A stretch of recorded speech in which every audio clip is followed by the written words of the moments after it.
All right, thank you.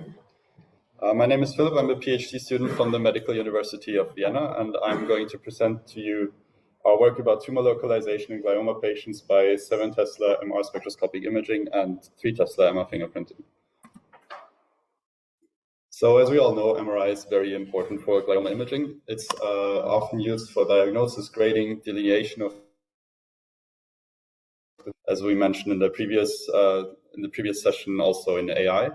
Especially for AI, it's very convenient to have quantitative markers, and MRSI and MRF are both methodologies that can lead to quantitative markers that you can use as a basis for example, machine learning models.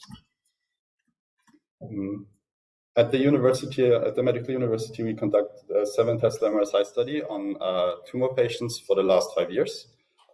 We had 130 patients in total. Most of them were high-grade gliomas, some were low grades, and some were meningiomas as well.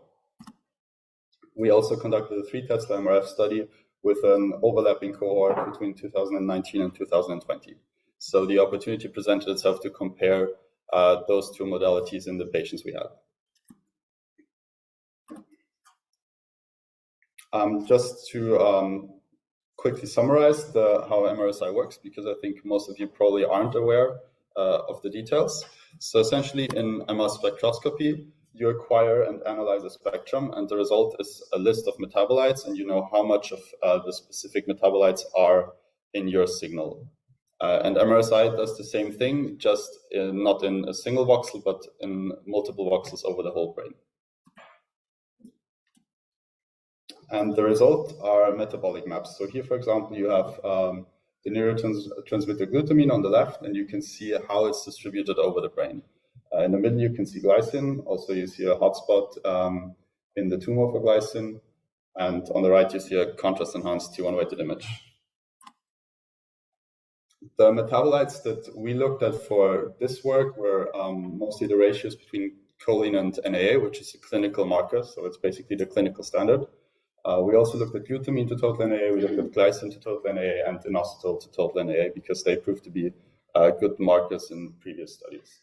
The function of choline in cancer is that it's a precursor to a choline compound that's used in cell membranes. So every time cells divide and multiply, they need choline to build up new cell membranes. Glutamine and glycine are amino acids, and as such, they're used in protein synthesis and also as an energy source for the cancer. And myoinositol is a sugar that has multiple functions, such as cell cycle modulations and apoptosis and differentiation control functions.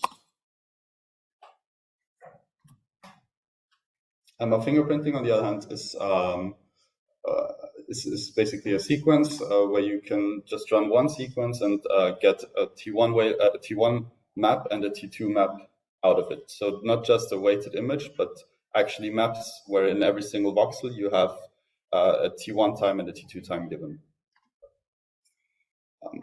So during acquisition, you vary the TR, the TE, and the flip angle alpha, and the result is a unique fingerprint. And this fingerprint can then be used to look up a data table and quantify T1 and T2 times. That's what they look like. So on the left, we can see a T1 map, and on the right, you can see a T2 map. So higher colors mean longer times, longer relaxation times. And it's also a quantitative measure because it actually gives you times in milliseconds. So for this study, we had 12 glioma patients. The 7 Tesla protocol contained an MP2 rate, so a T1 weighted image, a T2 flare, B1 and B0 maps, and our MRSI. The 3 Tesla protocol contained the MP2 rate and the MRF, and there was also a clinical protocol used for diagnosis and also for segmentation, and it contained a native and a contrast-enhanced T1 image and a flare. So after those sessions were registered, they were segmented, and we introduced the definitions of a tumor, of a peritumoral region, which is essentially a layer around the tumor, and a normal appearing white matter control region. Then we defined hotspots based on 150% of the median values of the control region. So essentially, we looked at the median value in the control region, said 1.5 times that. Everything above that is considered a hotspot voxel. And so we created hotspots in the tumor region, in the peritumor region, specifically for every single quantity that we looked at, so the T1 map, the T2 map, and the metabolite ratio maps. We evaluated the median values in those hotspots. We calculated dice similarity coefficients, which are essentially a measure of the overlap of the different hotspots. So the dice similarity coefficients are 1 if there's complete overlap and 0 if there's no overlap at all. And to complement that information, we also looked at the center of intensity differences, which essentially tell us how far apart the hotspots were.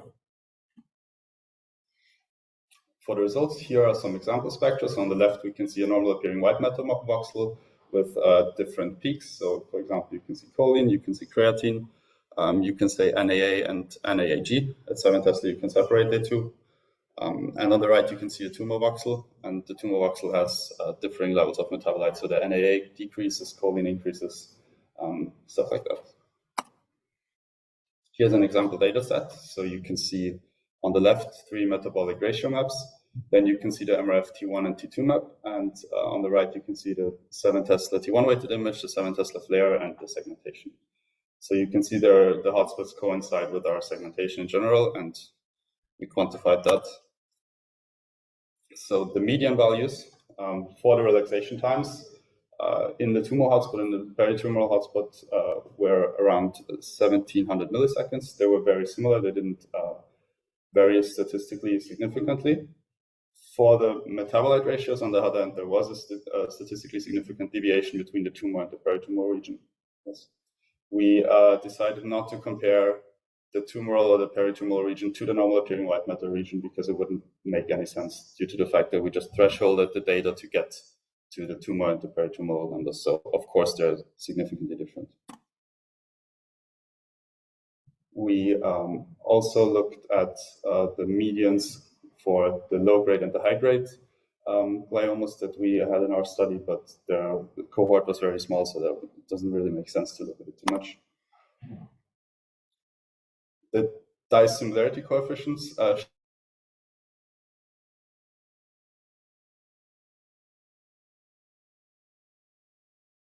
tumor segmentation, and the center of intensity differences were also the lowest for glutamine. So that basically shows us this glutamine is a very, very promising biomarker for tumors and might even be better than choline. So this was the first comparison of 7 Tesla MRSI and 3 Tesla MRF. As mentioned before, glutamine and total NAA has the highest correspondence. Glycine to total NAA and choline to total NAA also have good correspondence. And the T2 hotspot had the best correspondence of all the measures that I evaluated to the tumor segmentation. Limitations are the small cohort size, the use of metabolic ratios instead of concentration estimates. We're moving towards concentration estimates as a more objective measure, but there's still some work to do to get there. So as of right now, it's still just highly promising. With that, I'd like to conclude. Thank you to my colleagues at the Medical University of Vienna and to Gilbert and to you for this opportunity. And I'm open to any questions.